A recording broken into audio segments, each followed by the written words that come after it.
دوسری جانب پاکستان تحریک انصاف نے جمعے کو ملک گیر احتجاج کا اعلان کر دیا ہے۔ تحریک انصاف کی سیاسی کمیٹی اجلاس کا اعلامیہ جاری کر دیا گیا۔ اعلامیہ کے مطابق آئین میں ترمیم کے حکومتی منصوبے کے خلاف مزاحمت کا فیصلہ کیا گیا ہے۔ اعلامیہ میں جیل میں بانی پی ٹی آئی سے روا رکھے جانے والے سلوک کی مذمت کی گئی۔ سیاسی کمیٹی نے پارٹی رہنماؤں، وکلاء، اہل خانہ کو بانی پی ٹی آئی تک رسائی کا مطالبہ بھی کر دیا ہے۔ آپ کو بتا رہے ہیں کہ پاکستان تحریک انصاف کی سیاسی کمیٹی اجلاس کا اعلامیہ جاری کر دیا گیا۔ تحریک انصاف کا جمعے کو ملک گیر احتجاج کا اعلان، آئین میں ترمیم کے حکومتی منصوبے کے خلاف مزاحمت کرنے کا فیصلہ کر لیا گیا ہے۔ پی ٹی آئی کے اعلامیہ کے مطابق جیل میں بانی پی ٹی آئی سے روا رکھے جانے والے سلوک کی مذمت کی گئی۔ اعلامیہ کے مطابق سیاسی کمیٹی کا پارٹی رہنماؤں، وکلاء، اہل خانہ کو بانی تک رسائی کا بھی مطالبہ سامنے آ گیا۔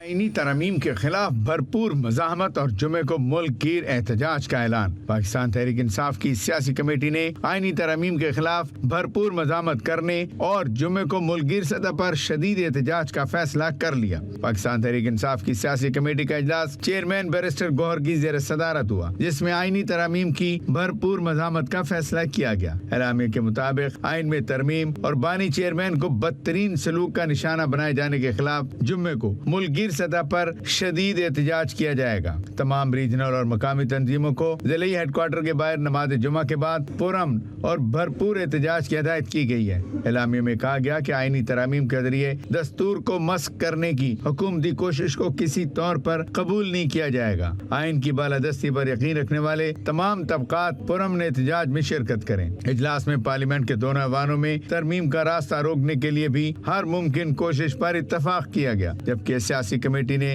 بانی چیئرمین کے بنیادی حقوق اور ان کے اہل خانہ، وکلاء اور تحریکی قائدین کے رسائی کی فوری بحالی کا مطالبہ کیا۔ علیمہ خانم اور عظمیٰ خانم، انتظار حسین پنجوتھا، ایڈوکیٹ اعظم سواتی اور تحریک بلوچستان کے صدر سمیت تمام گرفتار قائدین، کارکنان اور اراکین پارلیمنٹ کی فوری رہائی پر بھی زور دیا گیا۔